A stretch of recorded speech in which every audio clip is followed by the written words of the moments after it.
नमस्कार। आदर्श शिक्षा समिति सिरोही की ऑनलाइन कक्षा में आप सभी का एक बार फिर से हार्दिक स्वागत और अभिनंदन। आज हम सर्वनाम का एक महत्वपूर्ण भेद पढ़ेंगे जो है निजवाचक सर्वनाम। इससे पिछली कक्षा में हमने सर्वनाम की परिभाषा, सर्वनाम के भेद और 5 महत्वपूर्ण भेदों का अध्ययन किया था। सर्वनाम की परिभाषा के अंतर्गत हमने जाना संज्ञा के स्थान पर प्रयुक्त होने वाले शब्दों को सर्वनाम कहते हैं। सर्वनाम के 6 भेद होते हैं। 6 भेदों में से पुरुषवाचक सर्वनाम, उसके 3 उपभेद, उत्तम पुरुष, मध्यम पुरुष, अन्य पुरुष, निश्चयवाचक सर्वनाम, अनिश्चयवाचक सर्वनाम, प्रश्नवाचक सर्वनाम और संबंधवाचक सर्वनाम। इन 5 भेदों का हमने अध्ययन कर लिया था। एक अंतिम भेद बाकी था, वह था निजवाचक सर्वनाम। निजवाचक सर्वनाम किसे कहते हैं? जिन सर्वनाम शब्दों का प्रयोग स्वयं के लिए हो, जिन सर्वनाम शब्दों का प्रयोग स्वयं के लिए हो, यानी अपने व्यक्तिगत के लिए हो, अपने खुद के लिए हो या अपने स्वयं के लिए हो, उसको कहते हैं सर्वनाम शब्द। कौन सा सर्वनाम शब्द? निजवाचक सर्वनाम शब्द। संज्ञा के स्थान पर जो शब्द है उसको हम हटा देते हैं और उसके स्थान पर जो शब्द लिखेंगे वह तो सर्वनाम शब्द कहलाएगा। और यदि संज्ञा के स्थान पर हमारा स्वयं का नाम लिखा हुआ है और उसको हटाकर जो सर्वनाम शब्द प्रयुक्त किया जाता है वह कहलाएगा निजवाचक सर्वनाम शब्द। अर्थात जिन सर्वनाम शब्दों का प्रयोग किसके लिए किया जाता है? स्वयं के लिए। जिन सर्वनाम शब्दों का प्रयोग किसके लिए किया जाता है? स्वयं के लिए, उसको निजवाचक सर्वनाम कहते हैं। इस बात को समझने के लिए हमारे सामने 2 उदाहरण लिखे हुए हैं। पहला उदाहरण है उसमें मैं अपना काम करता हूँ। मैं अपना काम करता हूँ। इस वाक्य को हम जब देखते हैं तो इस वाक्य में 2 सर्वनाम शब्दों का प्रयोग हुआ है। कितने सर्वनाम शब्दों का प्रयोग हुआ है? 2 सर्वनाम शब्द। कौन कौन से? मैं, अपना। मैं और अपना, इन 2 सर्वनाम शब्दों का प्रयोग इस वाक्य में हुआ है। लेकिन ये दोनों सर्वनाम शब्द निजवाचक सर्वनाम नहीं है, क्योंकि जब हमने सर्वनाम का पहला भेद पढ़ा था पुरुषवाचक सर्वनाम, तो पुरुषवाचक सर्वनाम के अंतर्गत उस सर्वनाम के 3 उपभेद होते हैं। पहला होता है उत्तम पुरुष, अर्थात बोलने वाला, वक्ता, जिसमें मैं और हम का प्रयोग किया जाता है। दूसरा था मध्यम पुरुष, श्रोता, सुनने वाले के लिए, जिसमें तुम और आप का प्रयोग किया जाता है। तीसरा था अन्य पुरुष, जिसके विषय में हम बात कर रहे हैं, उसके लिए यह, वह, ये, वे, जिस, उस, इस आदि शब्दों का प्रयोग किया जाता था। तो यहाँ पर जो शब्द है पहला सर्वनाम शब्द मैं, यह किसके लिए आया? बोलने वाले के लिए। मैं बोल रहा हूँ। यह वाक्य कौन बोल रहा है? मैं अपना काम करता हूँ। ऐसी बात कौन कह सकता है? मैं स्वयं कहूंगा। अब बोलने वाले के लिए जो सर्वनाम शब्द आया है वो कौन सा है? मैं। और बोलने वाले के लिए जो सर्वनाम शब्द होता है वो कौन सा होता है? पुरुषवाचक। कौन सा होता है? पुरुषवाचक। और पुरुषवाचक का कौन सा भेद होता है? उत्तम पुरुष। पुरुषवाचक का कौन सा भेद होता है? उत्तम पुरुष। तो मैं अपना काम करता हूँ, इस वाक्य में जो पहला सर्वनाम शब्द है कौन सा है? मैं। और ये मैं सर्वनाम शब्द कौन सा है? पुरुषवाचक। और पुरुषवाचक के अंदर कौन सा उपभेद है? उत्तम पुरुष। अपना काम करता हूँ। अब ये मैं है, उसी से जुड़ा हुआ अपना है। मैं कौन है? बोलने वाला। और अपना कौन है? मैं खुद हूँ। मैं ही ये वाक्य कहूंगा कि मैं अपना काम करता हूँ, मैं खुद बोलने वाला और मैं ही अपना काम करूंगा, तो यह मेरे स्वयं के लिए आया। किसके लिए? मेरे स्वयं के लिए। तो इसको हम कहेंगे निजवाचक सर्वनाम। कौन सा कहेंगे?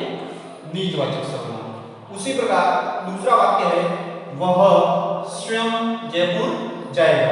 वह स्वयं जयपुर जाएगा। इस वाक्य में भी 2 सर्वनाम शब्द है, वह और स्वयं। वह और स्वयं। अब वही पुरुषवाचक सर्वनाम, मैं बोलने वाला, आप सुनने वाले, और हम बात किसकी कर रहे हैं? तीसरे अन्य विषय की। तो वह, यानी वह जिसके बारे में हम बात कर रहे हैं, तो वह कौन सा हो गया? वह सर्वनाम हो गया पुरुषवाचक। कौन सा हो गया?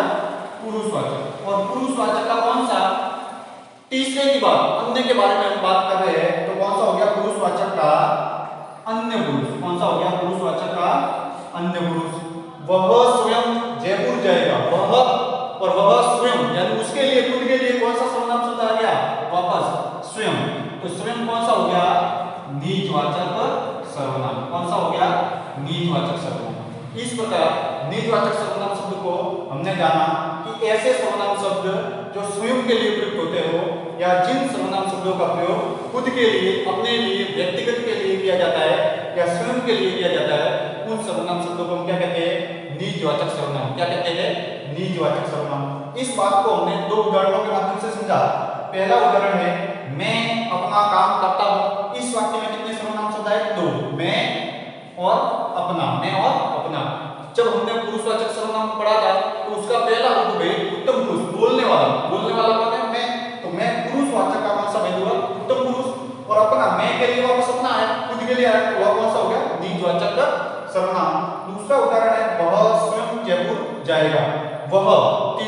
बात कर रहे हैं, अन्य विषय की बात कर रहे हैं, तो यह हो गया पुरुषवाचक का अन्य पुरुष। पुरुषवाचक का कौन सा हो गया?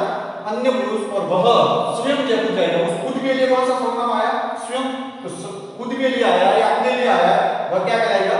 निजवाचक सर्वनाम शब्द। इस प्रकार हमने सर्वनाम की परिभाषा, सर्वनाम के 6 महत्वपूर्ण भेदों का अध्ययन किया। उसमें से 5 भेदों का हमने पूर्व कालांश में अध्ययन किया था। आज हमने सर्वनाम का एक अंतिम भेद निजवाचक सर्वनाम का अध्ययन किया। इसके बाद हमारा अध्ययन का बिंदु है विशेषण प्रकरण। कौन सा प्रकरण? विशेषण।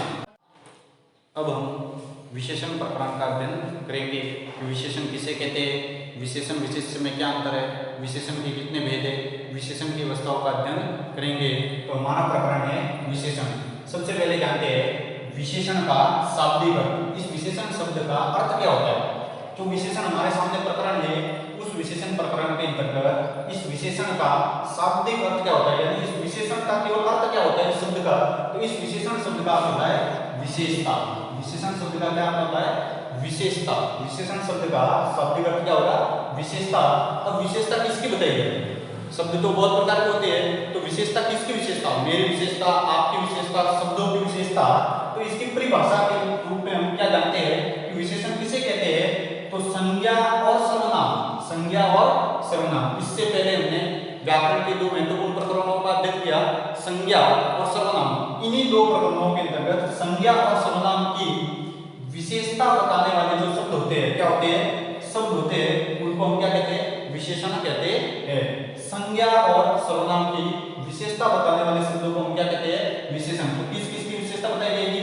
एक तो संज्ञा। अब संज्ञा का कोई भी भेद हो सकता है, व्यक्तिवाचक, जातिवाचक या भाववाचक। उसी प्रकार सर्वनाम, सर्वनाम का भी कोई भी भेद हो सकता है, पुरुषवाचक, नीचवाचक, अनिचवाचक, प्रश्नवाचक, संबंधवाचक या निजवाचक। तो संज्ञा और सर्वनाम शब्द, कोई भी संज्ञा शब्द या उसके स्थान पर प्रयुक्त होने वाला सर्वनाम शब्द, दोनों संज्ञा और सर्वनाम की विशेषता बताने वाले जो शब्द है, उन शब्दों को हम क्या कहते हैं? विशेषण कहते हैं। अब संज्ञा और सर्वनाम 2 की विशेषता बताई जाएगी। केवल कितनों की बताई जाएगी? 2, संज्ञा और सर्वनाम की। तो विशेष्य, जिनकी विशेषता बताई जाए उसे विशेष्य कहते हैं। परिभाषा क्या कहते हैं? जिनकी विशेषता बताई जाए। तो जिनकी यानी किनकी हम विशेषता बताते हैं? तो संज्ञा और सर्वनाम। तो दोनों को, संज्ञा और सर्वनाम को सामूहिक रूप में हम क्या कहते हैं? विशेष्य कहते हैं। जिनकी विशेषता बताई जाए उसे हम विशेष्य कहते हैं। अर्थात विशेषता जिनकी बताई जाएगी, एक तो संज्ञा की बताई जाएगी और एक किसकी बताई जाएगी? सर्वनाम की। तो इन्हीं दोनों को हम सामूहिक रूप में क्या कहते हैं? विशेष्य कहते हैं। अब इस बात को स्पष्ट करने के लिए यहाँ पर देखिए उदाहरण दिया हुआ है, और उदाहरण है राम ईमानदार है। राम कैसा है? ईमानदार। अब राम क्या है? संज्ञा शब्द है। राम क्या है? संज्ञा शब्द। कौन सा संज्ञा शब्द है? व्यक्तिवाचक संज्ञा। अब राम कैसा है, उसकी विशेषता कैसी है? तो राम ईमानदार है। कैसा है? ईमानदार। राम कैसा है? ईमानदार। राम की जो विशेषता है क्या है? विशेषता। यह विशेषता ये क्या कहलाएगी? विशेषण। ये विशेषता है, यही क्या कहलाएगी? विशेषण। अब ये विशेषता किसके? ईमानदार कौन है? तो वह कौन है? राम। तो जिसकी विशेषता बता रहे हैं, यानी जो संज्ञा या सर्वनाम शब्द है, वही क्या कहलाएगा? विशेष्य। तो ये क्या है? विशेष्य। यदि इस राम को हटा देते और इसके स्थान पर हम कौन से शब्द का प्रयोग करते हैं? वह शब्द। कौन सा शब्द? वह शब्द। तो संज्ञा को हटाया तो उसके स्थान पर जो शब्द प्रयुक्त हुआ वो क्या कहलाएगा? सर्वनाम शब्द। अब वह ईमानदार है। वह कैसा है? ईमानदार। तो उसकी विशेषता क्या हुई कि वह ईमानदार है, और इस विशेषता को क्या कहेंगे? विशेषण कहेंगे। उसी प्रकार ईमानदार कौन है? वह, और इस वह को हम क्या कहेंगे? विशेष्य। तो जिसकी विशेषता बताई जाए वह तो क्या हो गया? संज्ञा या सर्वनाम, और उसी संज्ञा या सर्वनाम को हम क्या कहेंगे? विशेष्य। और जो विशेषता उसको हम क्या कहेंगे? विशेषण। इस प्रकार हमने विशेषण की परिभाषा और विशेष्य की परिभाषा में अंतर स्पष्ट किया। अब विशेषण के भेद, विशेषण की अवस्थाओं का अध्ययन हम अगले कालांश में करेंगे। धन्यवाद।